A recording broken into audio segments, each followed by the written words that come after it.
You rapping in a studio, you get your noodle blown. Fucking with the opposition, my brother making decisions on anybody that's dissing. With the quickness, I'ma make a decision. I'm on a mission. You tripping, thinking we missing. I'm shooting up with precision. Red beam on the barrel to give myself some assistance. My brother come through like sniper, he knock you off from a distance. Big foe with no foe, I'm balling just like a piston. We get the... Damn, heard it's another man down in my city, Brody Chopper got a red dot and some titties, I ain't with the drama.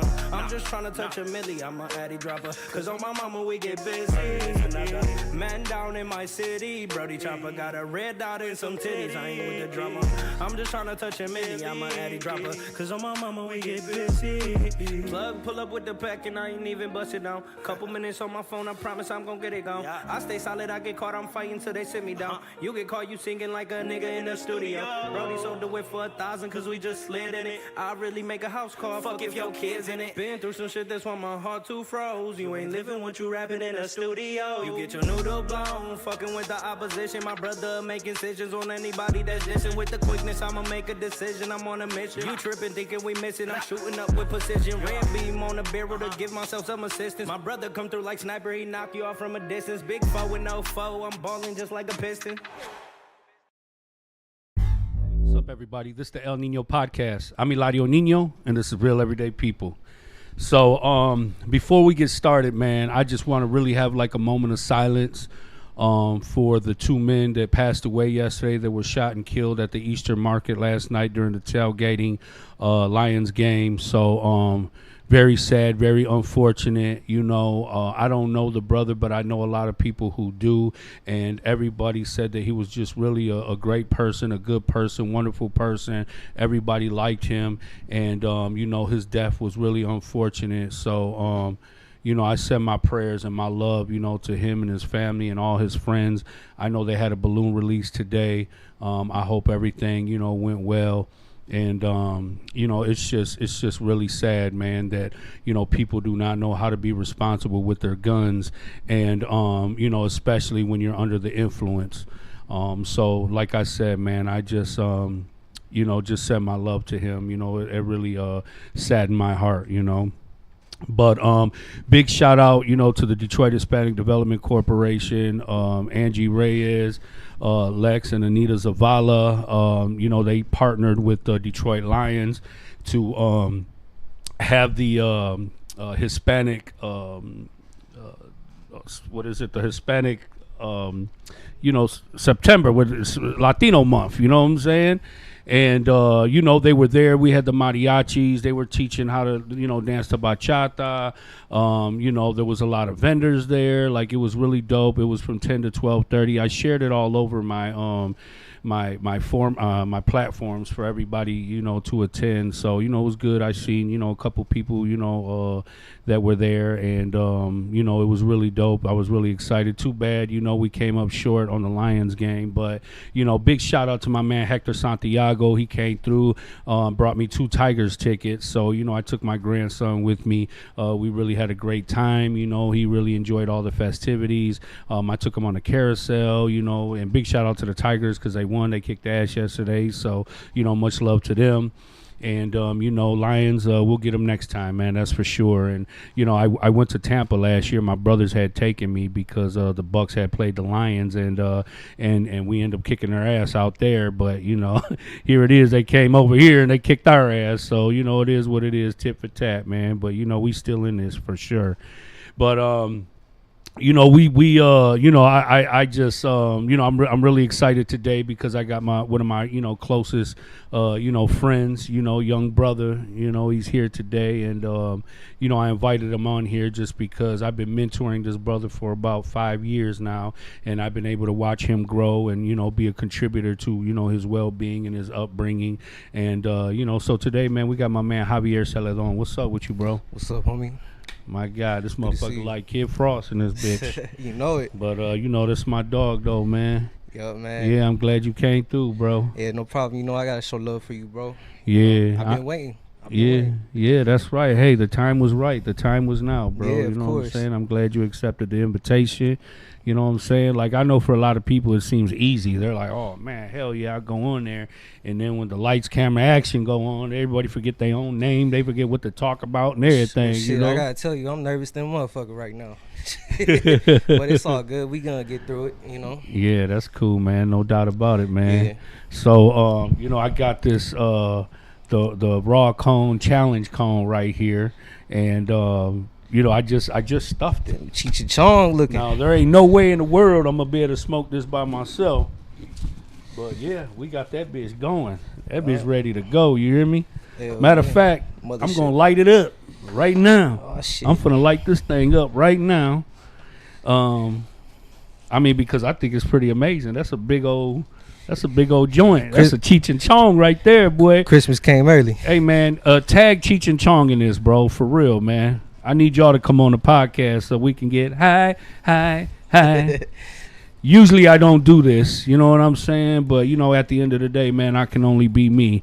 And it's no disrespect to anybody else or whatever, but we in Michigan, we in Detroit, weed is legal, and I'm finna do my thing. So let me go ahead and light it up for the people. Blaze it up. But yeah, man, it's cool, man, shit, to be here. And man, you came a long way in this new setup you got here is amazing. I don't know how much props you got on this wall, but who did it? Richie Blanco did it. Richie Blanco? Shout out to Richie Blanco, man. Richie Blanco did Man, this. this wall's cold. Every time I look at the So podcast. this thing like a bone arrow right now. Oh shit, you gonna set the building on fire. Set my drawers on fire. God damn.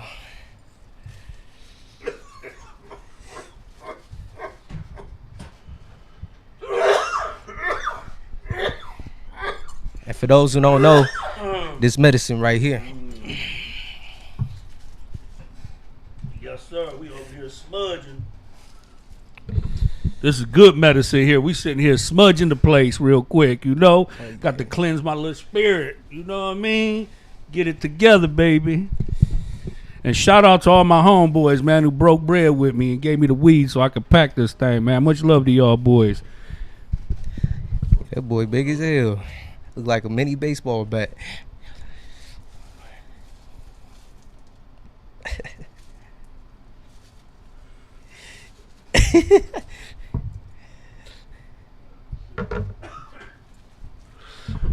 Help! Help! I need help.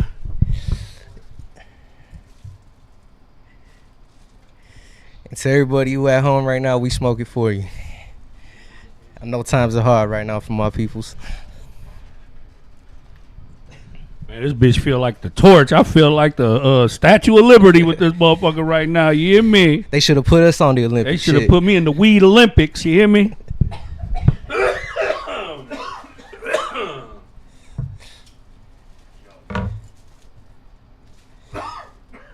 Damn, we got the whole back room coughing. These guys coughing. They ain't even hit the shit. ain't That's even right. smoking. That's right, baby. Yeah, we need Cheech and Chong, Method Man, Red Man. All you dudes come up on here. God damn, dog. All right, man. Puff, You want to hit this motherfucker? puff. I don't know if I should. I'm gonna be acting goofy. Well, all right. Hell no. You gonna ask me and then be like, nah. Go ahead. You gotta hold that with two hands, buddy. That's a big boy right there. That bitch already got me through. I got some wax up in there too. Compliments of my brother Troy from his extraction company.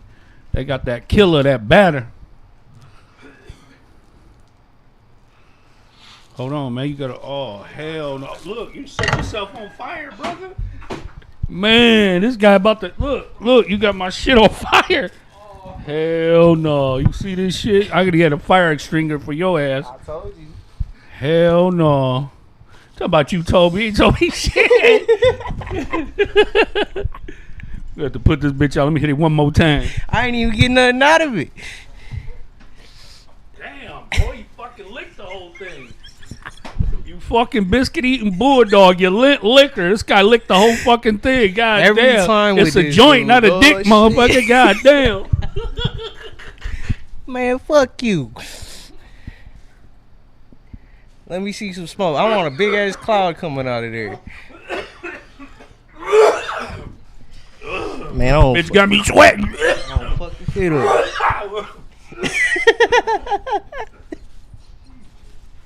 All right, man. I'm putting this shit out. Hey, man, Damn near burnt my motherfucking house down fight with this.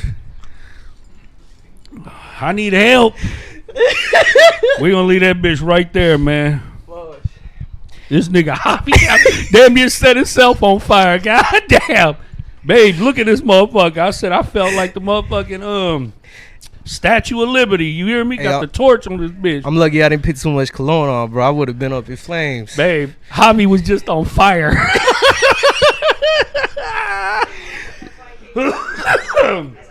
God damn. He trying to light the bitch. His hope, he don't even know half his body's on fire. Hey, fuck it.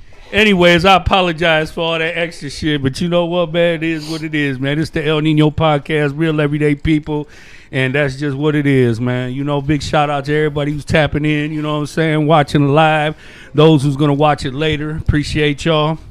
But let's get back to my man's Javi, man. What's going on with you, man? Tell the people a little bit about yourself, man. Who you is, what it is, and what it ain't. Where you from and all that good shit. Well, shit, besides me about to catch on fire and shit, dog, I'm Javi, dog. A lot of you don't know me as Javi, but my name's Javier Seledon, bro. I was born and raised in Southwest Detroit. You know, 2 siblings. Really three. You the baby? Brother and 2 sisters, yeah. Yeah, I was raised by my pops, Paul. That's a lot. Everywhere I go in the neighborhood, you know, I'll be going in bars and shit. They be like, "You Paul, son?" And I'll be like, "Yeah, that's me." They're like, "Damn, you look just like the motherfucker." Man, Paul Triple OG, Yeah, boy. for real. Everywhere Known for boxing in them bars. Yup. See, when I was younger, I used to try to slip in the bars. And I used to be like, you know, I'm going to get in there. But then everybody would be like, no, you Paul, son, dog. Get your little ass up out of here. You know what I'm saying? Man, I've known you since you was about 15. You've been buying beer since you was 12 years old, bro. I swear to shit. God. I'm like, damn. Younger than that, You shit. go to any party store in the neighborhood and go get it. They think they you know. Paul and shit. I'm gonna be like, hey, I'll protect your store, dog. Just throw me a 24 pack. You know? I won't spray paint on your store if you Yeah. just sell me a case of beer. For real. Man, I remember when I was young, bro, we tried to do a beer run, man. It was the first time I ever did it. It was me and my boy, my homie Boy Blue, man. You know, shout out to my dog, man. He was a 1700 cash flow. I ain't seen him in many years, man, but that was my guy. And he had a clever idea. We was just bored, wasn't doing shit. He like, hey, man, let's go do a beer run. I'm like, fuck it. I ain't never did it before, but let's go get it. Man. You know what I'm saying? We was up in V West, bro. Oh, hell no. Mickey Mouse, bro. Let me tell you, bro. We went up in the bitch. We both got 2 cases of beer. You know what I'm saying? Yeah. So he's walking in front of me. I'm behind him. I got my 2 cases. So there's 2 doors. You know what I'm saying?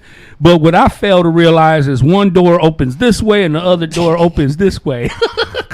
We running side by side to run out the door. He runs through the door that goes out. I run straight into the door that comes in. Boom. Bang my head off the bitch. Beers went everywhere. The owner jumped over the counter, put me in a motherfucking headlock, Oh, man. locks the door, and he's telling Boy Blue, like, man, put the beer down. He's like, man, fuck that. He's kicking the door. Like, let my boy out of here. Let him out of here. Man. He's like, put the beer down, and I'll let him go. He's like, no. I'm like, man, you better put the damn beer down. This thing got me in a headlock and shit. You know what I'm saying? He trying to say the beer. See, he said, fuck my Man, dude. bro, and so yeah, that was terrible, bro. And then, but 2 minutes later, we went to the party store across the street, and I said, this time I'm just gonna hold the door. You go in there, grab a beer, and I'm just gonna hold the door open, and then you just run through. So we made it happen, man. You know what I'm saying? Yeah. But you know, Yeah, we all got some stories like that. I remember one time I was with my boy, and he knows who he is, but man, we did the stupidest shit ever, dog. It was something similar, but I ain't gonna say it was no store. But hey, man, I come outside, I get in the car, and this dude comes up to the car, right? And I'm like, bro, just take off. The dude like, you know this dude? So this motherfucker rolls down the window. He's like, what do you want? And then the motherfucker damn near pulled me out the car. And I'm like, bro, get the fuck out of here. You know, he knows who he is. I know he watching. But man, that just remind me of that time, dog. That was some funniest shit ever. And I'm like, I'm never doing this stupid shit again. Yeah, you know what man, I'm saying? motherfucker was young, goofy, bored. You know Yeah. what I'm saying? Just looking for some dumbass shit to do. Yeah, that's how a lot of we just ain't doing nothing, you know. But now we doing shit. You know what I'm saying? So what's it like, bro? Being the baby in the family. Like me, I was the oldest in my family. You know what I'm saying? I was big brother. You know what I'm saying? But what is it like being the baby? Man, everybody try to tell me all spoiled and shit, and I never got whipped. But that ain't what I remember. Oh, you spoiled as hell. You never got whipped. For real, I remember my aunt used to pull me by my ear and shit, and my dad used to. But see, my dad was a yeller, dog. He used to yell and it. Oh my god. You know what I'm saying? But there's My mother was a yeller. Bro, that shit is fucking traumatizing. I swear to God, bro. Yeah. Motherfucking bro, I swear. you hear that bass in the voice, something goes through you like an electric shock. You be like, oh shit. Dad like Smokey the Bear in that Hell motherfucker. yeah. I wonder if he watching. He probably is. Hell yeah, you know he is. Yeah. Paul, what up, though? But yeah, growing up, you know, being the youngest, I never really seen too much of my older siblings. They're either working or out. You know, I remember my brother used to be outside a lot, partying and stuff. So I never really was around them too much, you know. But I always stuck with my dad. You know, we used to do a lot of stuff together. You know, that's one thing I give him props for, because he was always there taking me places. You know. Oh yeah, and that's rare because you know in most situations, you know, it's the mothers that are always raising, you know what I'm saying, Yeah. the kids. But in your situation, it was your father. Yeah. And honestly, I see that a lot more now, you know what I'm saying, than I ever had. Because when I was growing up, like men were just absent, you know, they was just doing a thing, or they were in prison, or they just didn't care. Yeah. You know what I'm saying? And so we was really just raising each other, you know, me and all the homies and shit. We was just learning as we go. You know, the thing about me is I come from a big family, so I had a lot of uncles, I had a lot of cousins, you know, stuff like that. So, you know, but you know, I had the male figures there, but you know, I was taught all the wrong shit though. Yeah, I mean, same here. You know, I had my dad, and I don't like to blame it. Like, I hear a lot of the homeboys, and they'll hear it off of other people too. They'll be like, "Oh, I didn't have a father figure in my life. Oh, I didn't have a mother in my life." I mean, like, man, yeah, it's like that for some cases, but really, a lot of us are out here and we know what the fuck we're doing. We just choose to do bad. You know what I'm saying? So I hate people who are using excuses like that to get by, you know, be like, just tell the truth, you know? Well, what it is just people get used to being a victim. Yeah. You know what I'm saying? They get used to life just fucking them over. You know what I mean? So they feel like, you know, a victim. They blame all their, you know, failures to, you know, their families, their parents, their community, the school, the police, the racism, the system, you know what I'm saying? It's easy to blame everybody else except for yourself. And It really is. and that was really a game changer for me once I learned how to hold myself accountable for my own actions and my own decisions, because I used to be the same way. I used to be like, man, it's the system. The system was built to work against me. I didn't have my father. You know, this, that, and the other, the judge, the rat, the police, the snitch, the racism, the attorney, it was everybody's fault while I was in trouble, why I this, that, and the other. But, you know, at some point, I just was like, you know what, man, I did this shit to myself. Hell You know, yeah, shit. and that was really a game changer for me. It was very empowering because I knew that the same way I made the decisions to get myself into shit, I could make the same decisions to get myself out of shit.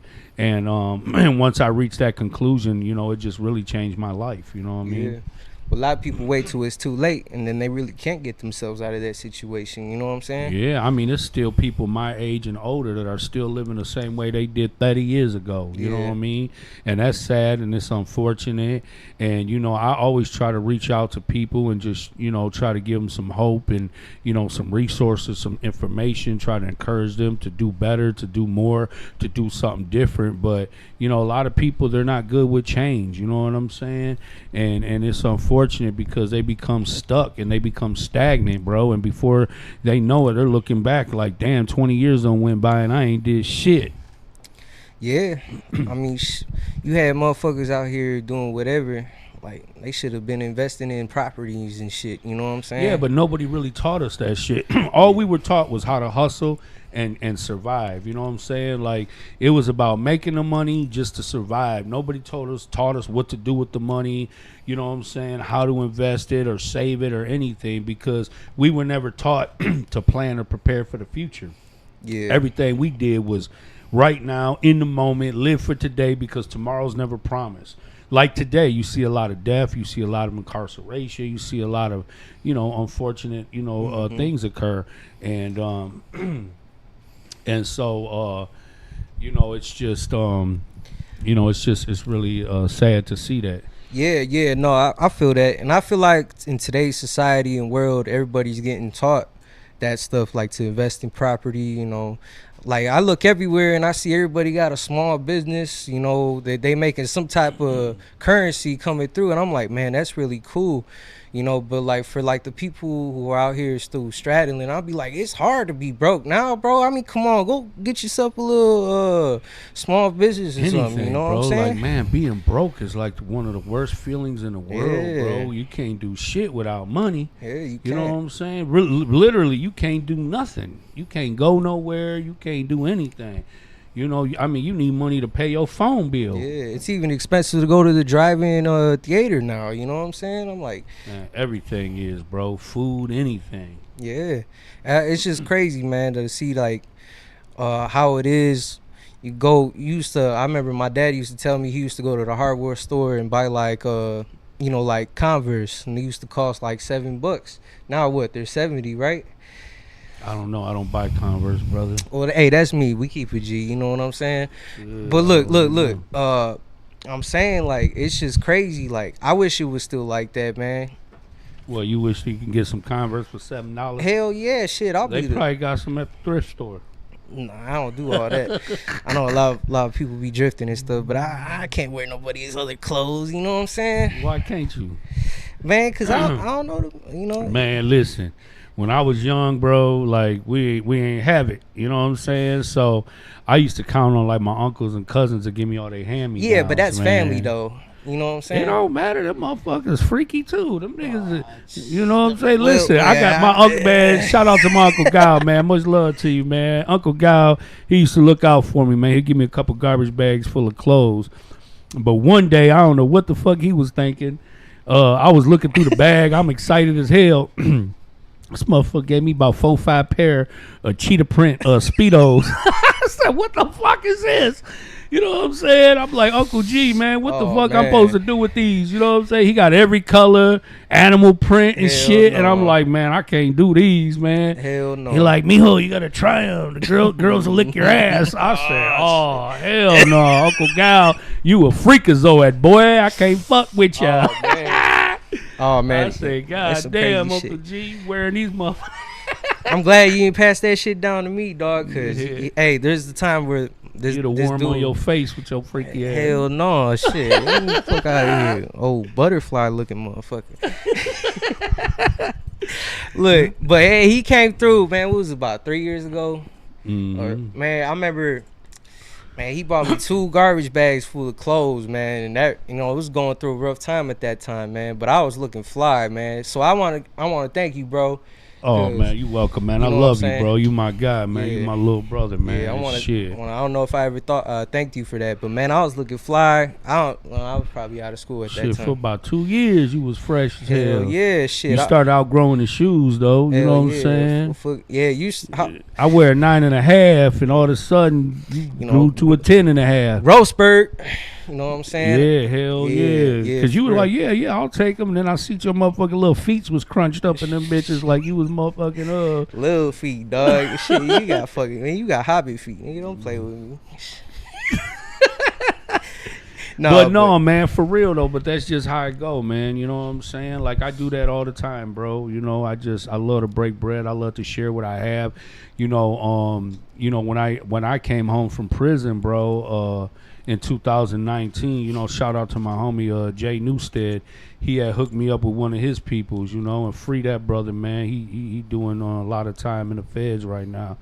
But you know, the brother was on his way in, and I had just got out. He's like, damn, bro, I want to be able to help you out some way, somehow, you know. And, man, he brought over about 3-4 garbage bags full of clothes, all new shit, all new shit. That's like love. Real good shit, you know what I'm saying?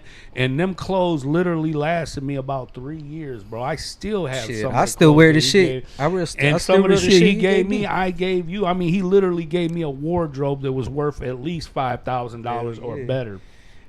You know what I'm saying? And then shout out to my boy Ruben Lazoya. He gave me about 30 pair of shoes. I walked in his house, bro, and he had a whole bedroom full of shoes stacked up to the ceiling. I don't know what the hell he was doing. I don't know if he was selling them, collecting them, or whatever. But he was like, whatever you want, pick your size, and take brand new shoes, bro.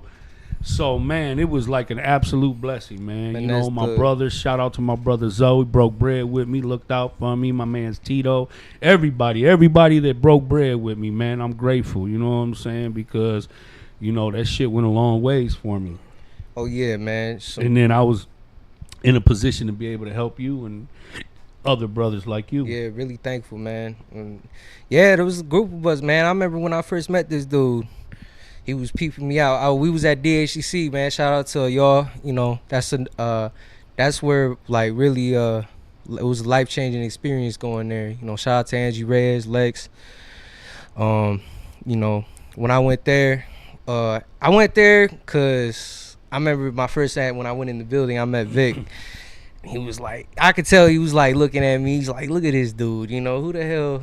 Because, you know, a lot of y'all know me. I wear the Ben Davises and all that stuff. I went in there all cholled out. I remember I had a hairnet on at the time, and I went up in there. I know. I thought you worked at a tortilla factory at that moment. Hell yeah. I'm messing with you. Motherfucker. I went up in there, you know, and I was getting a lot of trouble, so I guess I forgot how I ended up there for real. It was so listen, long man, ago. staff came to me, was like, listen, we have the perfect person for you to mentor. Little tough ass, you know what I'm saying? Little gangster, you know what I'm saying? I'm like, what? I was like, man, bring him to me. So it ended up being you, Gabriel, both the little Omars. Yeah, little Omar, Xavier. Xavier. Yeah, you that's know the what I'm old saying? school crew. So I had my own little crew. You know what I'm saying? And remember we used to go work out, man. Shout out to my guy Big Mike at Gold's Gym. They used to let me take all my youth with me and go work out and exercise and stuff like that. And, you know, it was really dope, you know. Yeah, he put me through the routines, man. We was up in there sweating like a motherfucker. Diego, too. Diego was rolling with us, Diego man. Shout too. out to my guy Diego, man. Yeah. Man, we was up in there lifting, dog. You know, we was young, I was teaching y'all boys them military, that groundwork, them bear crawls and all that stuff, man. I remember we was up in there, I seen that sledgehammer. I'm like, what the fuck is this? We gonna break some concrete up or some shit, you know what I'm saying? Yeah. But, hey, I was like, Diego threw her, or was it you that threw? You threw her. We ain't gonna talk about all that shit. Over there. You was trying to be cool as hell. Soon as that fresh air hit you, you was looking like the Exorcist. I think that Gatorade was expired, dog. That's what happened. Oh, is that what that was? Yeah, that's what happened. Man. Cause ain't no damn way you gonna hell no. That shit was funny as hell, but we stuck to it, man. We was doing good, man. I hate that everything stopped. I think, what was it, the pandemic or something? Man, we was happened. doing that shit during the pandemic, I think. No, I don't think we was doing it. No, hell no. Well, it was before. But yeah, for sure. Yeah, the pandemic stopped everything, man. And yeah, man, well, you know. So what did you think when you went to the DHDC and then you fell up under me, man? Like, how did you feel about that? Man, I loved it, man. I love being there every second, especially, you know, being around the people I love. You know, it was real cool. You know what I'm saying? Like, man, it was always a blast every time I was around you. You know what I'm saying? So I'm like, you know what? It's cool to be with you. Plus, I'm getting off the street and doing something productive, you know? Yeah, because you was into shit, bro. You know what I'm saying? Like, you was into shit. And I'm like, damn, this little guy's wild. But you reminded me so much of myself, you know what I'm saying? Because, you know, when I was, 13, 14, 15, you couldn't tell me shit. I thought I knew it all, you know what I mean? And you know, with me being the oldest, you know, I just felt like I was a grown ass man by the time I was 15, 16. Had a kid at 17. I was already making money at the age of 15, 16. So, you know, I felt like a grown ass man. So, you know, I understand where you was coming from. You know, we had a lot that we could relate on and stuff, man. But just growing, you know, Southwest. Everybody knows, man. You in this environment. It's hard to go to school with a Pokemon backpack or something. You know, you got motherfuckers on the street. Look at this motherfucker. You know, and it kind of does something to you. Not saying I wore a Pokemon backpack, but I know a lot of you dudes who did, and we used to clown on you all, dog. But I remember I met your dad came up because he wanted to know who I was, who's over here mentoring his son and shit. I remember we came back from the summer camp, right? Yeah, and he was right there waiting to pick me up. He was like, I remember I came up to the car. He's like, hey, who's that? And I'm like, oh, that's Eladio. He's like, he worked there. He's like, tell him come over here. I want to talk to him. So I told you, remember? Yeah, for sure. You went over there, and then from there, man, we sat there for about 2 hours talking to your dad, man. And it was so cool because he knew my whole family, aunts, uncles, cousins, distant uncles, aunts, cousins. You know what I'm saying? Like, he knew everybody. Yup. And then, was it the same day we went to go get tacos? And then, yeah, when we went to your crib in your backyard and we just continued to talk, and he was like, yeah, I know Big Jesse and Rose and cousin JJ and Marty Cruz. And I was just there like, oh, shit. Damn, I felt like I was with family, you know what I mean? I was like, yup. Yeah, that was a real cool day. So that was extra cool, you know? It's like to know that he would be cool with me. Because at first, my dad was like, because he didn't like me, you know, hanging around. He always thought I wouldn't go to DHCC. He always used to think I would just be like, yeah, I'm going there, but I'm going somewhere else. You know, he's like, so he always used to be like, nah, you ain't. Just, you know, come help me work on a car or something. You know what I'm saying? Yeah, for sure. Yeah, so when he found out who Eladio was, it was real cool to, you know, be with him and be like, hey, I'm going with Eladio. So he knows anytime I was with this dude, I was cool. You know, I was safe. And I was going to get into no bullshit. So, you know, I want to thank you for getting me out the crib a lot, dog. That's right. You know what I'm saying? No doubt about it, man. Yeah. No, you know, because your father had had trust in me. You know, he had love, he had respect for me. And, you know, it worked out for us, bro. You know what I mean? Look where we at today, 5 years later. You know what I'm saying? Yeah, a lot of shit happened, dog. Man, we seen a lot of... I remember when I had first met you, you was bouncing around schools and stuff because I think you had just got jumped by the counts or something in school. Hell yeah, they fucked you up. You know what I'm saying? What'd they do, break your ankles or some shit they did to you? No, well, on the first account, I almost got took out in the bathroom, dog. I remember I went in there. This was in... I think it was Earhart. Damn, y'all was in Earhart? Yeah, it was in Earhart. Hell yeah, dog. Shit. I remember I went in there. I seen this whoever he was, but I seen this motherfucker in there, and I went to go handle my business. Right, I was taking a piss. Man, I tell you, I felt like American Me that day, dog. This motherfucker. This motherfucker came up behind me. He took a bunch of fucking string because we used to make dolls in there, bro. In the art class, he took a bunch of the yarns and he made a fucking rope out of it, dog. I remember he came. I'm sure he did it like the fucking movie, dog, because that's what it felt like, bro. He came behind me. Look at me, little puppet. I remember he came in there and he fucking started choking me and shit, dog. And then his other boy came up and started hitting me in the stomach. So that time you know, I was big when I was little. So that time I rustled them two skinny motherfuckers to the sink and I broke the mirror. I remember I cut my hand and I fucking grabbed a piece of glass and got the dude that was choking me and I stabbed him in the damn right here, the whatever the fuck this is called, and I got him off me. Yeah, the leg. But look, I tell you, that principal, her name was Miss Martinez, bro. That's how you know she was corrupt as hell, bro, because she didn't call my dad or nothing, bro. She thought I had everything to do with that situation, you know what I'm saying? So she didn't call my dad or nothing. I remember I stayed there, but I was sitting in the security office the whole time. And I remember I went home, and my dad, I tried to hide it, because my first thought, I'm like, all right, I'm going to go home, tell my dad I'm going to go get some tacos, and I'm going to go find these motherfuckers, you know what I'm saying? So, no, it didn't work out like that at all, dog. I went home. I'm over there eating with my dad. I put on my damn flannel on, I remember. And then he's like, what's going on? It's fucking 80 degrees outside. Where you got this shit on? I'm like, I don't know. I feel a little cold, you know? He's like, so then we go to the store around the corner, Sam's. And then I see my homegirl, Tanya, dog. She's like, are you okay? Oh, my God.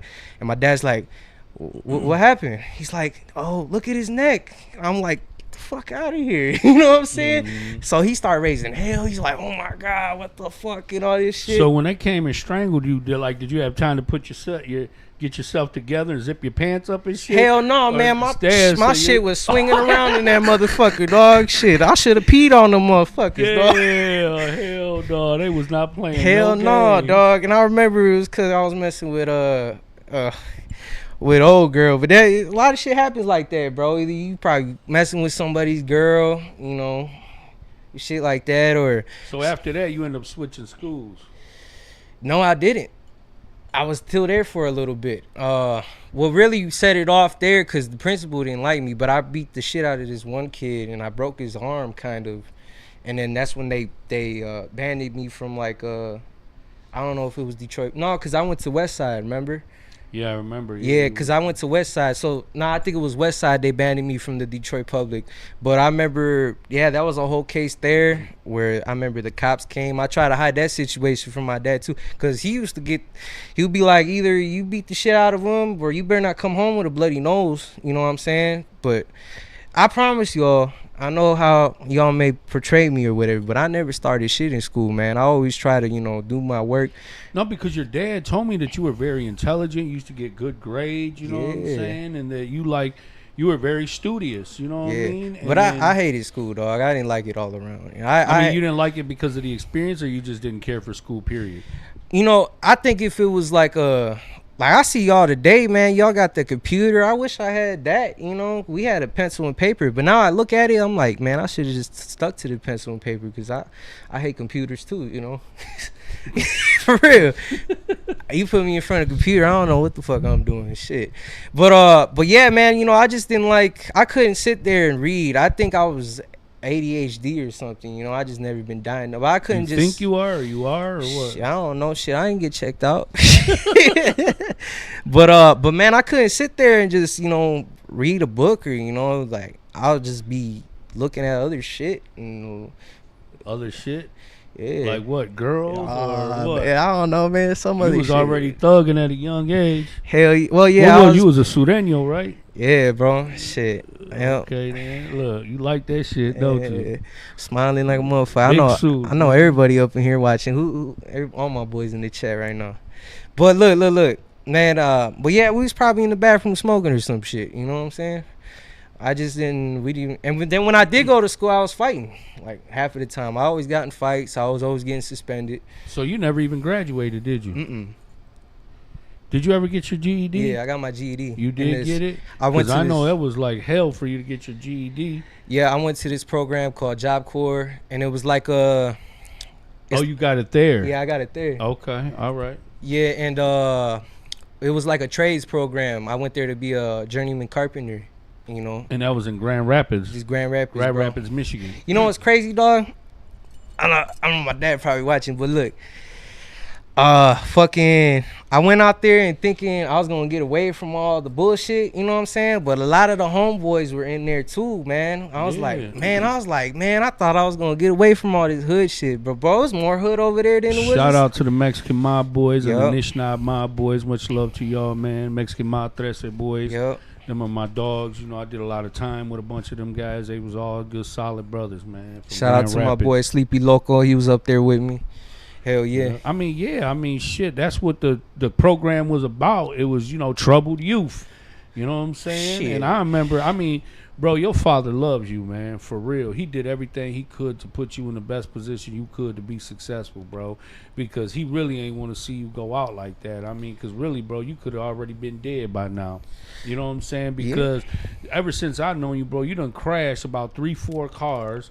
You know what I'm saying? You've been in all kinds of bullshit, shootings, fights, stabbings, all kinds. And I'm like, man, bro, like, when does it end? You know what I'm saying? So, like, that was the best thing that he could really do for you. And I'm not judging you, bro, because I put my family through hell. I put my mom through hell. You know what I'm saying? I've been in trouble since I was a kid, man, young as hell. So Yeah. I just I just wanted you to I wanted to see you do better. You know what I mean? And sometimes you blame yourself, because a lot of times when I couldn't get to you, because you was just so involved in the streets and the gangs and all that shit, it got frustrating for me. And then sometimes I would blame myself, like, damn, what am I doing wrong? You know what I mean? Nah, man, everything I did was on my accord, and I'm still paying for a lot of this shit. You know what I'm saying? Yeah, for sure. But me too. But it's hard, bro. But I'm trying. What was it like going to school on the west side? What was different from going to school out there than going to Western over there in Southwest Detroit? Man, I only went Western for a year.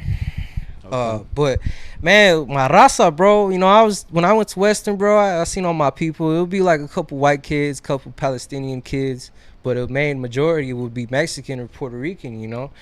So going to the west side, it was a big switch, man, because I was probably the only Mexican in there. For real, I really was. And then there was this one white dude, but he didn't. I remember he came there the same day as me. He didn't show up the next day. For real. Yeah. So man, I probably stayed there for about a good solid, I don't know, 4 months. But then I started talking with the females in there, and all of them was like, well, he's something different, dog. You know they what I'm said saying? this boy is exotic. Yeah, exotic and shit. That motherfucking Mexican was exotic at a school like that. Yeah, What school did you go to? Westside Academy, I think. Oh, okay. Yeah, the Westside All Academy. right. It was over there on Buchanan. So you was trying to be chocolate and caramel, huh? Shit, hell yeah! I was trying to get it with everybody up in that mug. All the females. You know what I'm saying? So what about like the gangs and shit out there? Was it an issue out there? So, were they even gang banging out there? Nah, man. So it was really. They were like money cliques and shit. That's what they would call themselves. And I remember when I got in there, I was on my bullshit. I was trying to figure out who was up in there, who was doing what. And it was like, no, bro, we don't gangbang up in here. We're about making paper and shit. I'm like, oh, okay. So I remember for the longest, I'll just hold this little area down and I'll be with a couple dudes. You know what I'm saying? And they'll be looking. They used to call me Hector from Friday and shit. It'd be like, what up, Hector? I'll be like, what up? Man, I used to come there all choloed out and shit. You know what I'm saying? The security guards got real cool with me, too. Let me get a dub, Smokey. All that shit, dog. Man, for a while in there, I was the plug in that mug with the little carts and shit. You know what I'm saying?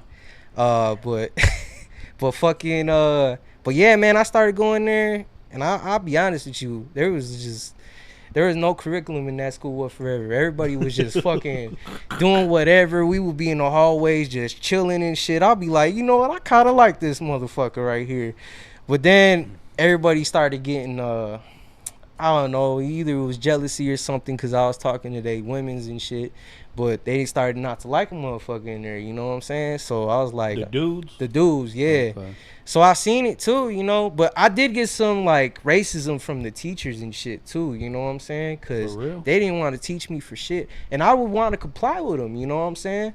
But I remember I used to be there and fucking they would give us these pamphlets, these booklets to learn about history or whatever. Mm-hmm. And I'll be there and I'll be like, can I get a pencil? Because, I didn't come prepared. I wasn't a kid with a backpack and shit. So I'll be like, can I get a pencil? She'll be like, yeah, give me a minute. She'll be going on about her things and stuff or whatever she was trying to teach. And then she will sit down. I ask again, like, can I get a pencil? And she used to keep them in the drawers, too. So then finally I asked one of my boys, I was like, hey, can I get a pencil, dog? So he looked out for me. Shout out to damn, I forgot his name. They didn't want to give you no pencil because they knew you was tagging up the walls and the desk and shit. That's why they didn't want to give you no damn pencil. No, man. This teacher had it out for me, bro. I felt it, dog, for real. She even looked at me They straight. seen them Sue Thresher taggings everywhere. They was like, oh, no, that ain't from around here. Nah, you ain't gonna lie. Every school I did go to, I was up in the bathroom. Shit. Nah, but yeah, man, just being up in there, you felt out of place. I didn't like it at all, man. I was like, I want to go home. I'm like, I want to be around my homies and shit. I'm like, I didn't know nobody there. But I started making connections and stuff, But you could tell that they didn't really want a motherfucker there, you know what I'm saying? Yeah, that's crazy. Yeah, so eventually, me being there for a minute, and I used to walk around there like I owned it, you know what I'm saying? Like that's how I was getting into a point, and they just didn't mess with it. So I remember I was in the cafeteria and like 4 of them came up to me and just started pounding on my motherfucking head, dog. Man, that was crazy, dog. And then I remember I flipped the cafeteria table, and I feel sorry for the teacher that was standing there because I fucking did a WWE shit on her, and I didn't. I didn't even see her. She was there, but I took down like 3 of them fools, and then the one was left, and you could tell he was the shortest one of the group. You could tell he was scared, dog. He was like, "Oh shit," you know what I'm saying? Hell yeah. Man, I remember I fucking went up there and I cracked the hole because it was the cafeteria. We used to have a whole glass side, and then it'll be the whole cafeteria side. I remember I charged him so hard, his whole back went into the glass and cracked. It spider webbed out. But I remember the 2 big, they're the football coaches too. How you gonna have a football coach be a security guard, dog? You know what I'm saying? So look, this big motherfucker don't tackle the motherfucker, dog. I'm like, oh shit. I felt like a bull hit me and shit. Man, it was on me and shit. And then meanwhile, the motherfucker got back up and started kicking the motherfucker. I'm like, get this motherfucker right here. You know what I'm saying? So I'm like, damn, dog. You know, like this is crazy. So I didn't even expect that shit to happen. You know, I was in there eating a good pizza at the time. I don't know. Obama came in. She fucked that all up. She started putting that healthy shit in there. You know. Yeah, we used to get the good lunches though, the meatloafs and shit. Shit, y'all got meatloaf for school? Hell shit, yeah, I we ain't got. never seen no shit like We that. got meatloaf, pizza, and the corn dogs. Now it was the salad and some weird shit. I don't know what it is. I remember my little niece. Organic. Yeah, organic. You know. But yeah, that happened, and I got kicked out of Detroit Public School in Whole. You know, I went to the joint in 2002, and there were no sureños. There was some muertos treces. Yeah, I heard a lot. That wasn't my time. And, That wasn't my time. but it wasn't until I went to prison, and then later on, I started hearing about sureños being in the hood. Yeah. And from my understanding, like, they was cool, you know what I'm saying? They brought Halle with them, you know, they was trying to make some bread, you know what I mean? And then they said that a lot of the homies from the neighborhood, you know, started robbing them, sticking them up, robbing them, taking their work, you know what I'm saying? And they was like, fuck that, you know what I mean? And started calling all the primos from Texas, from Cali, and all the cousins came. We all in started and, migrating over here, you and know, shit. and I think a big part of like Texas has the 3-strike law. You know what I'm saying? Mm-hmm. Oh no, Texas has the death penalty. Yeah, and California has the 3 strikes law. They got the death penalty over there too, though, don't they? Yeah, so a lot of them started migrating to Michigan because of the laws and stuff, you know, and then for the work as well, you know. But you know, from my, you know, I was already in prison. And, you know, a lot of the conflict that happens in the streets always spills over to prison as well. Mm-hmm.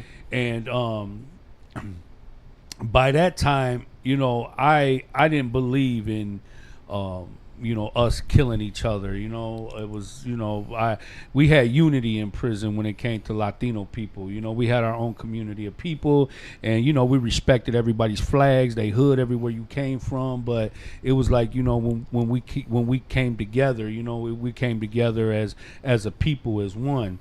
And so I started meeting a lot of, you know, sureños from Grand Rapids, from Saginaw. from different, you know, cities within Michigan, you know, that I didn't even know exist. I didn't even know that there were other Latino community. I thought the only Latinos in the state of Michigan was in Southwest Detroit. Yeah, I thought that too for the longest too. And when I went to the joint, I met a whole bunch of Latinos, and they was like, man, we from Flint, we from Saginaw, we from Albion, we're from Jackson, we're from here, we're from there. I'm like, damn, for real? I ain't crazy. Know.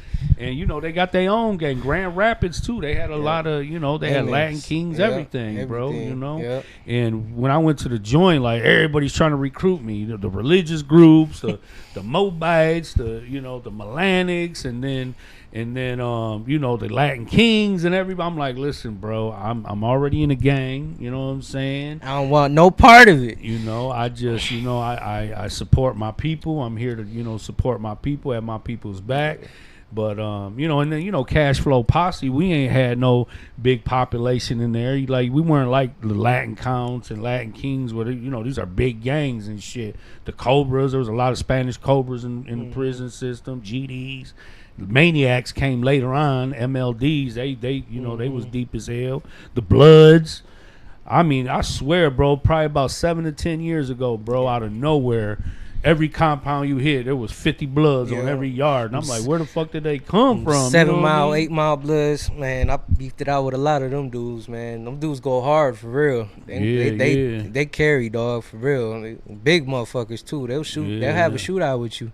A lot of them, they my guys now. You know what I'm saying? I fucks with them. You know, when I was in juvenile, I used to get into it with, they had FMKs, Finkel Mafia Killers, GDs, Loco Boy Crips, all that. You know what I mean? But when I was young, man, I was a warrior, bro. I would never back down from nobody. Even when I went to Chicago, bro, I didn't believe in running. I never believed in backing down or being a hoe and soft and none of that. I mean, I got fucked up, you know what I'm saying? Every time they jumped me, they whooped on me, they took my shit, everything. Yeah, but that was one thing about me I was a warrior. I'm like, one thing for sure, nigga, I ain't no bitch. It ain't gonna be easy, you know? Yeah, I never turned down a fade. For real, I knew shit, because I can fight, but I ain't no fucking Canelo, you feel me? As soon as I was like, man, I'm from Detroit, it was over with. Yeah. You know what I mean? Yeah. Yeah, but, a lot of motherfuckers think they can fight until they meet a boxer or something, you know what I'm saying? I'll be like, yeah, you getting squabbled out. But, yeah, I never turned down no fade, bro, and a lot of times, bro, I'll be by myself, It's very rare because a lot of the homeboys, they're locked up and shit, so when I was growing up, I remember it was this 2 solid years, and, man, they was all out there with me. You know what I'm saying? And everybody started getting deported, fucking going to jail. And I'm like, well, damn, nigga. You know what I'm saying? I done started all this shit. Now look at me. There's probably 10 of us solid that are still out here and shit. And this is, and at the time, when you first get jumped, you call a peewee and shit. You just a little fool. You know what I'm saying? So, man, we'll be out here causing hell though. But and then what was crazy is because like a lot of gangs, like the people who migrated here, they started going into the prison system as well. Yeah. And there was this dude named Wedo. He was a good dude, man, but he was from Cali. He was a Florencia 13. You know what I'm saying? And he was a good dude, but the culture of gangbanging and doing time in prison in Cali, Texas, and here in Michigan is very different. Because here in Michigan, we don't do all that race shit. You know what I'm saying? Yeah. Like, we are very diverse, you know what I mean? All of our gangs, it doesn't matter if you're a Latin Count, Latin King, Spanish Cobra, Maniac, GD, whatever. You got blacks, whites, Latinos, Asians, Arabs, you know what I'm saying? They're all in, the Cash Flow Posse, our leaders were Native Americans, and we were like the United Nations and the family nation. We was United Nations, you know what I mean? The teepee and shit. Yeah, we rocked that teepee. That was original Detroit shit. That's why I was a Cash Flow because my whole family was Latin Counts. My whole girl cousins, guy cousins, every couple generations, and but all these gangs had migrated from either Cali, Chicago, the Bloods, the Crips, the Kings, the Cobras, the Counts, everybody. But I'm like, man, I'm from Detroit. Even though I was born in Chicago, I was raised in Detroit, and I'm like, I don't want nobody coming from somewhere else trying to govern my house and tell me what to do and what not to do in my own home. Follow you know what I'm rules. saying? This is us right here. That's why I ended up choosing, to be, to pick up my flag as a Cash Flow because, it was homegrown. This was original Southwest Detroit shit. You know what I mean? But what I was going to say about Wedo is that, when he was in the joint, he had a real hard time getting along because, in Cali and Texas, everybody got their own toilets, their own telephones, their own basketball courts and shit like that. Like, we're territorial, but not racially territorial. Yeah, it's racial. It's real racial out he there. didn't want to use toilets, showers. He didn't want to sit in the chow hall next to no blacks, no whites, no nobody. He just only fucked with Latinos, you know what I'm saying? And, we had a lot of allies and people that we were cool with. And, it was a couple brothers came out to the yard one day and they was like, damn, bro, like, what's up with Vato? You know what I'm saying? Yeah. Like we trying to, show him love. We was trying to, get him a spot in the shower. And he was like, I don't take showers after black people and shit like that. So they was like, man, you know, you gotta holler at him because you know that's some disrespectful shit, and you know it's gonna cause problems. You know, so me and my brother Big Mike, free my brother Big Mike, man, he in there, you know what I'm saying, fighting for his freedom. But you know, we pulled up on bro and we like, listen, man, I know you guys do things different in Cali, man, but you know, you in Michigan, you here doing time, bro. You gotta fall in line with our politics, you know what I'm saying? Because at the end of the day, if you start causing trouble for us, then you gonna fall out with us. Different rules and regulations. Yeah, absolutely. And you know, and then we had a homeboy from Texas. He was a cool dude. I believe he was a Sureño too. You know what I'm saying? I don't know what you know, what said or what, you know what I'm saying? But well, those dudes don't fuck with us either like that either. Like you get a Cali Sureño come down here and he don't know none of us, he's gonna be like, well, who the fuck are y'all? You know what I'm saying? Cause you know, you got like the Lopers, you got Southwest Sureño, which started out here, you know what I'm saying? Yeah. But them fools from Cali, they come over here like Southwest Sureño, what the fuck, you know what I'm saying? But I feel like a lot of the homeboys from that part of that particular set, you know, they developed the Detroit style and shit, you know, they wear the Jordans and shit. And I remember a homeboy was telling me like, man, you know, it don't fucking fly like that down there, you know, like you talk too black. I'm like, I don't give a fuck.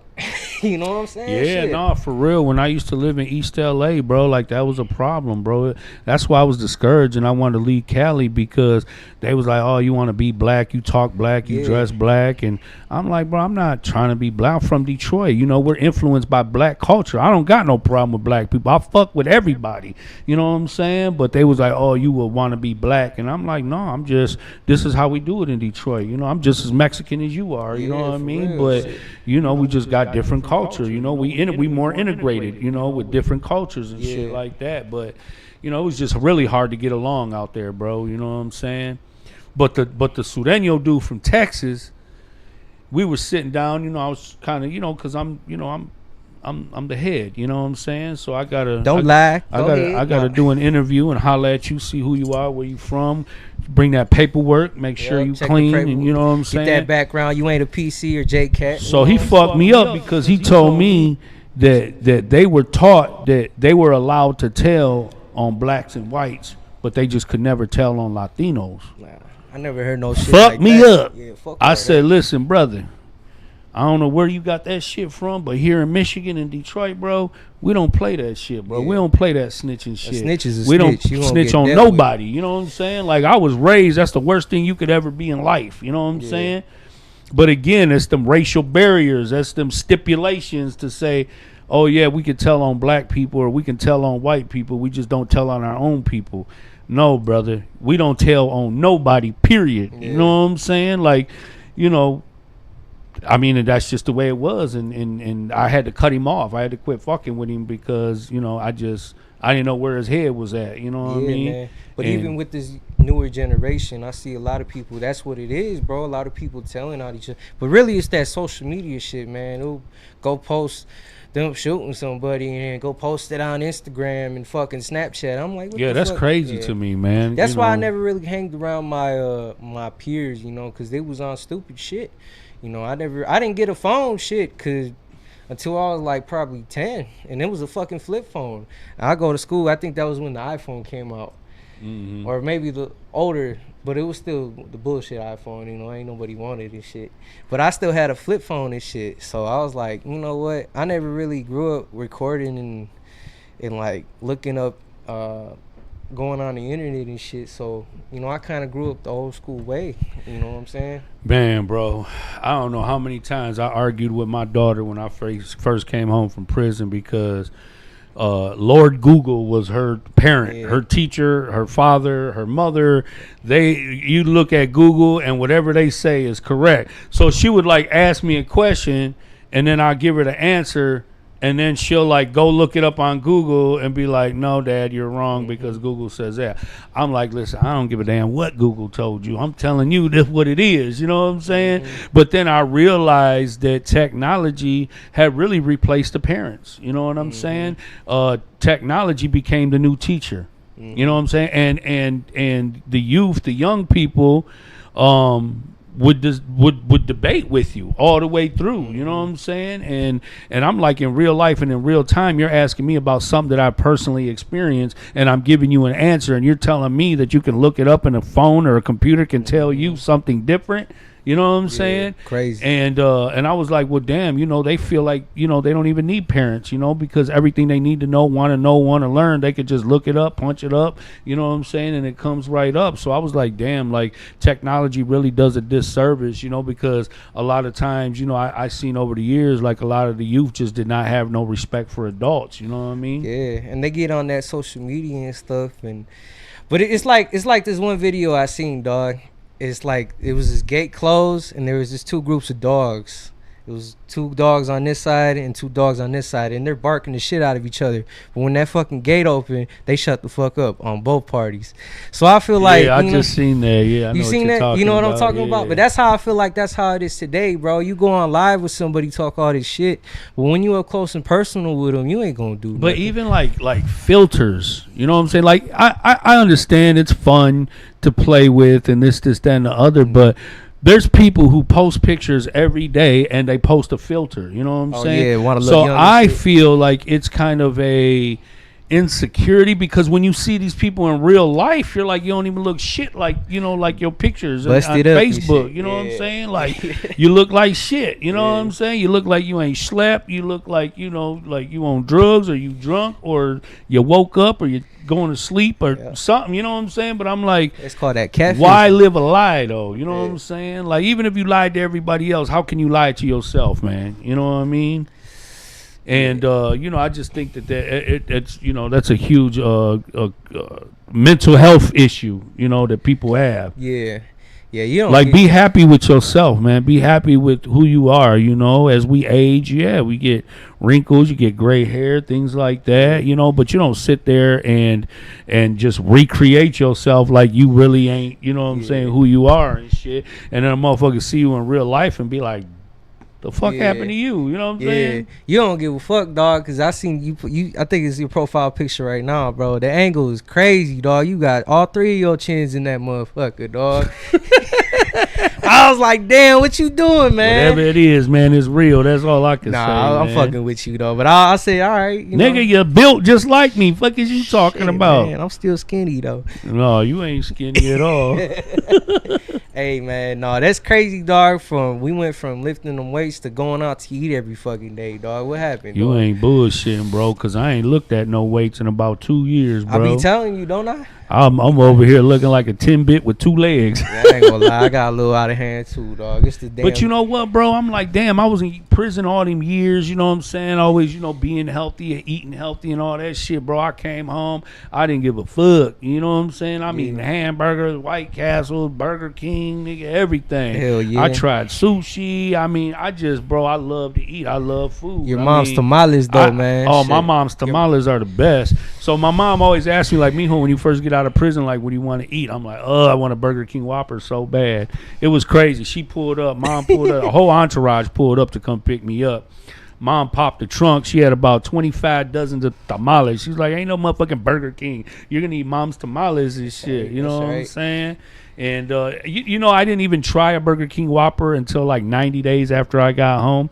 And for years on years, all I could think about was going home and eating a Whopper. And when I came home, I ain't even eating no fucking Whopper for like 3 months, bro. That's crazy. You don't even like them no more, huh? You ate them so It's just, man, they so whack now, bro. Yeah. You know what I'm saying? Like before, they used to be juicy. They used to be, that inflation, bro. I never really understood what it was until I came home. I'm like, damn. And then the prices, like everything, the amount of food that you got was like half of what you used to get, and the price of the food was like double, triple. You know what I mean? Patty shrunk for sure. Yeah, I was like, damn, man. Remember that time, dog, where I got you a chicken sandwich one time, and it was the long one, and then he was like, "Hey, go give me some more of that."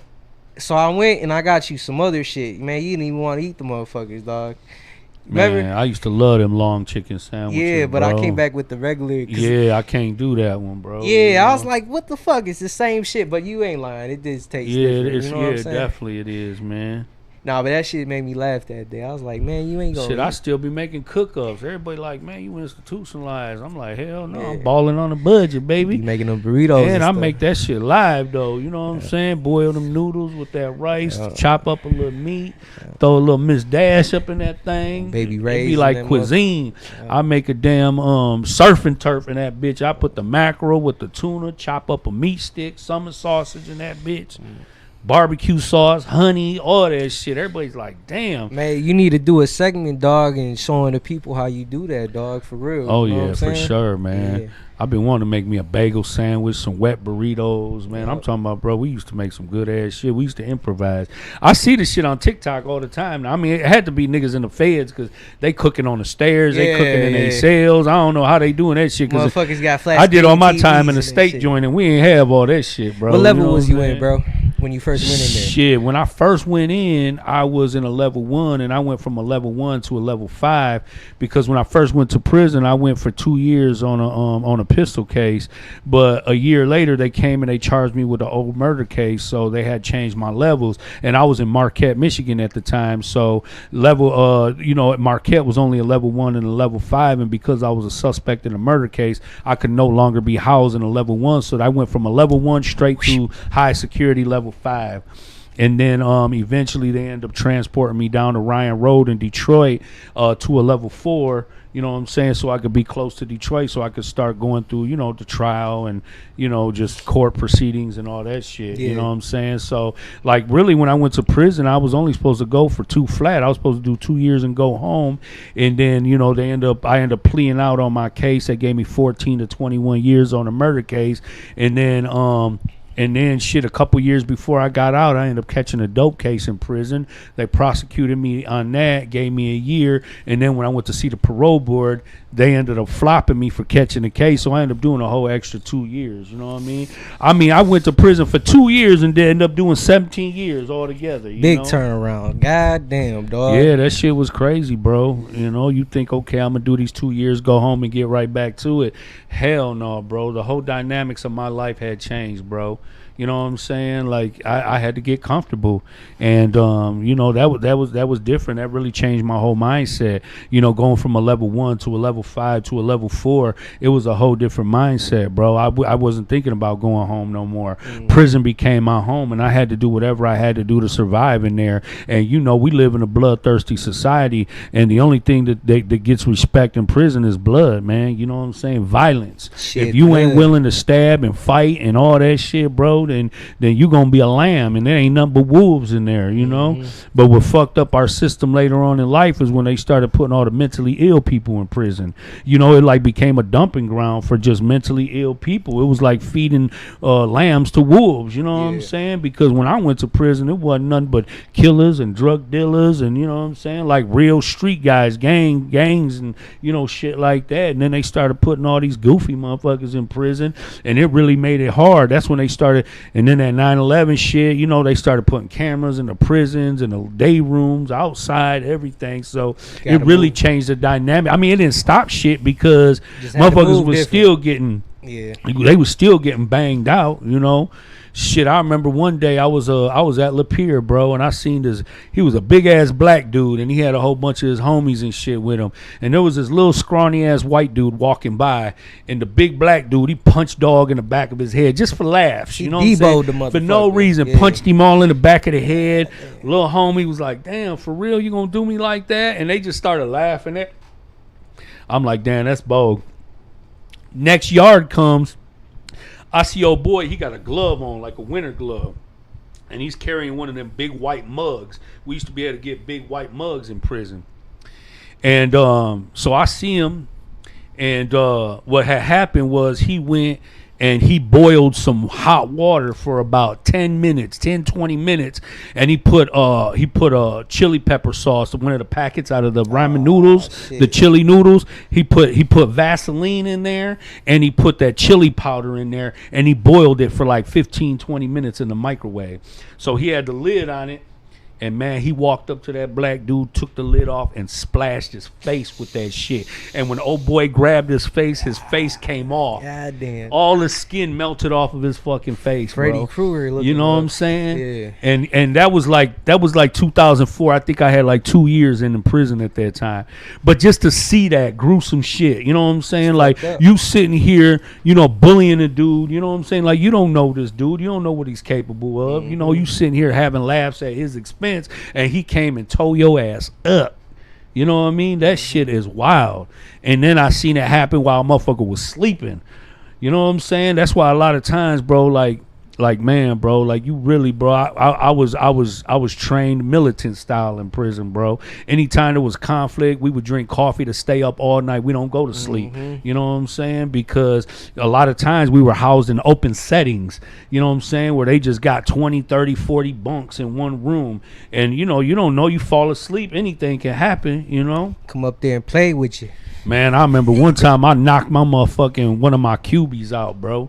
He was a big ass white dude, man, and I don't know what it is. He just had a fucked up disposition about himself because he was big. He thought he could move his weight around. Now I'm on my way out the door, bro. I'm on my way home, and you know, but I still got that beast in me, you know. And I had already talked to him a couple times about, you know, being in my personal space, you know what I'm saying. And one day I was studying and shit, and you know, I had my books and everything on the desk, you know, and he was always playing solitary because his big goofy ass was always on sanctions, and he couldn't leave the cube. He always had to sit in the cube.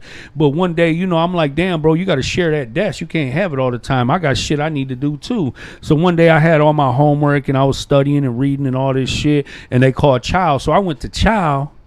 And when I came back, all my books and all my shit was on my bunk, and he was sitting there playing solitary. I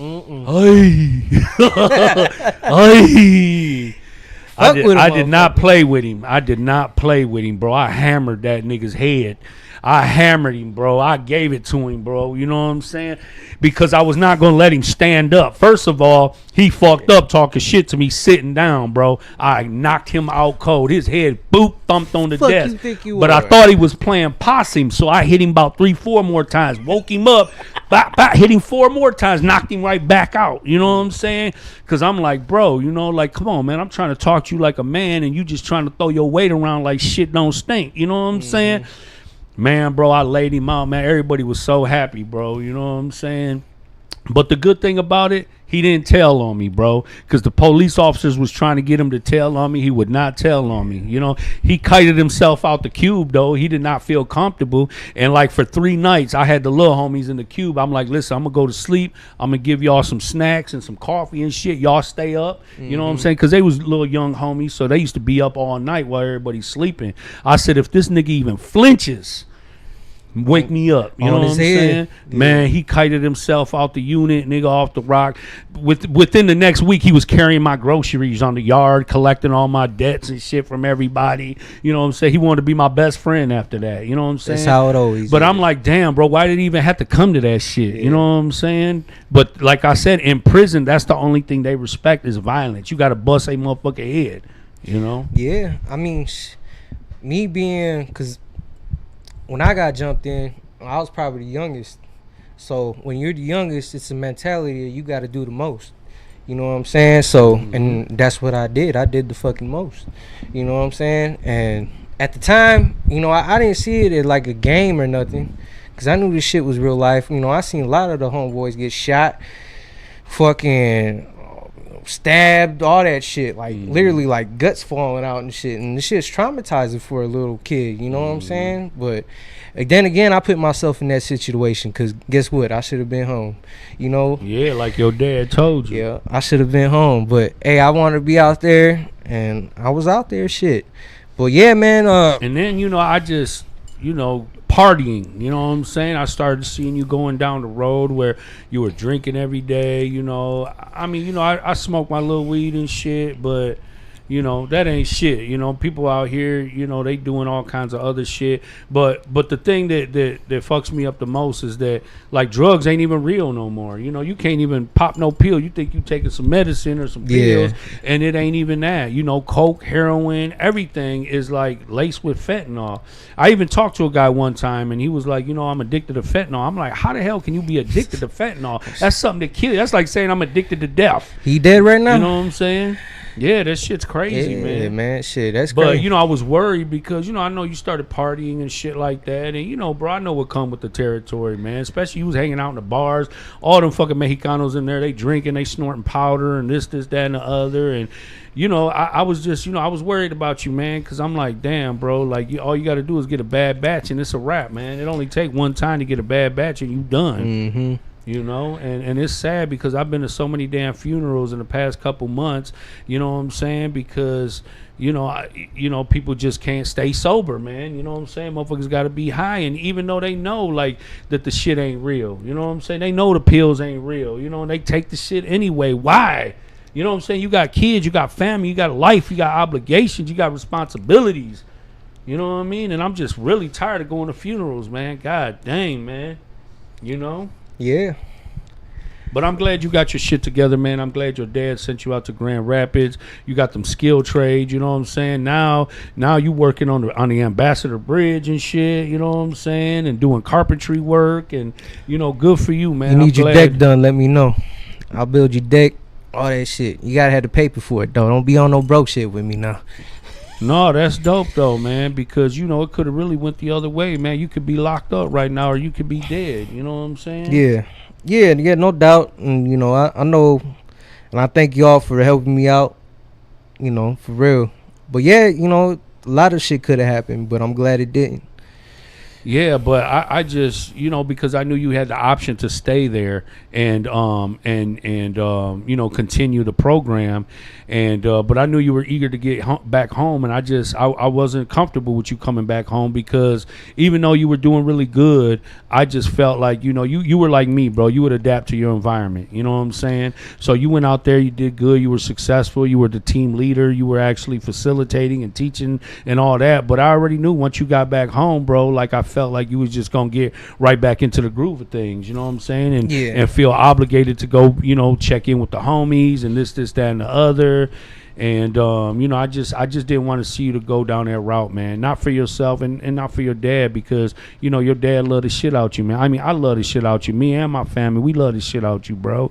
You know what I'm saying? And, you know, there was a point, you know, where I had to back up off you for a minute, man. It was about a whole year where I had to kind of fall back from you just because I had to protect myself, man. You know, I spent half my life in prison because my man's killed somebody. You know what I'm saying? So I'm very mindful of who I let, you know, in my life and who I let make decisions around me, bro. You know what I'm saying? And you were just going down a bad road and you just didn't give a fuck about nothing. So I'm like, well, shit, if he don't give a fuck about what happened to him, he definitely can't give a fuck about what happened to me. And I can't allow nobody to make decisions that are going to affect my life again. You know what I'm saying? Yeah, man, you know, and during that time it was hard, man. Yeah. You know, because, hey, shit, I really needed people. But, you know, I understand. I don't blame nobody for it. Yeah. You know what I'm saying? I feel you, brother. But listen, man, I really appreciate you coming on here, sharing your story, man. You my brother. I love you, man. You know what I'm saying? Yeah, I love you too. And, you know, I'm here for you, bro. And, you know, I just want to see you keep growing and keep doing good, bro. Yeah, You know. Go ahead. Shit, it's going to be a turnaround. You know yeah, for sure, man. You had to, man. You done seen so much shit happen already, bro. You know, you should want to really do something, you know, better, bro. You know what I mean? Yeah, but see, I want to get into the art shit, dog. You know, y'all gonna see me out here, man, doing the murals and shit. I want to get into the tattoo game too. So, you know, I'm gonna be out here. I'm trying to make a page and stuff. That's good, man. You gotta leave your legacy behind, man. Yeah. Fulfill your potential, bro. Yep. Shout out to all my people at home, dog. You know, shout out to my boy Zeke. You know, my homeboys in Grand Rapids. Shout out to my brother, my sister. Shout out to everybody I know. If I forgot you, hey, it's cool. You know. Yeah. So listen, man, September 21st, it's on a Saturday from 11 to 4. We're having an expungement fair at the Team Wellness Center in Southgate on Dix. come through if you got some felonies. We've already had probably about 3-4 successful expungement fairs at the Detroit Hispanic Development Corporation, the nonprofit that I work for over at 1211 Trumbull. But we wanted to expand our services because so many of our people from Southwest Detroit are living downriver, River Rouge, Ecorse, Lincoln Park, Wyandotte, Melvindale, Southgate, all that good stuff. And so we're expanding our services down there, man. A couple months ago, we had one at the Ecorse High School for the downriver community. This time we're in Southgate. So if you're around, you got some felonies. If they're at least 7 years old, you can't have more than one DUI. You can't have any CSC cases, and you can't have anything that carries up to a life sentence. Anything outside of that, you could come in, get a fresh start, man. Get your record cleared, get the felonies off of you, and see some opportunities open up for housing, and also opportunities for job positions that you might want. So again, September 21st on a Saturday from 11 to 4. Come on through 14799 Dix Toledo in Southgate to the Team Wellness Center, and come check us out for the expungement fair, man. And I'll see you guys next Monday. Much love to you guys, and let's go Lions. Let's get them. Shout out to my man Brian Ruiz, my man David Branch, and my man Mario, Legal Aliens Podcast, my guys, taking care of business for me.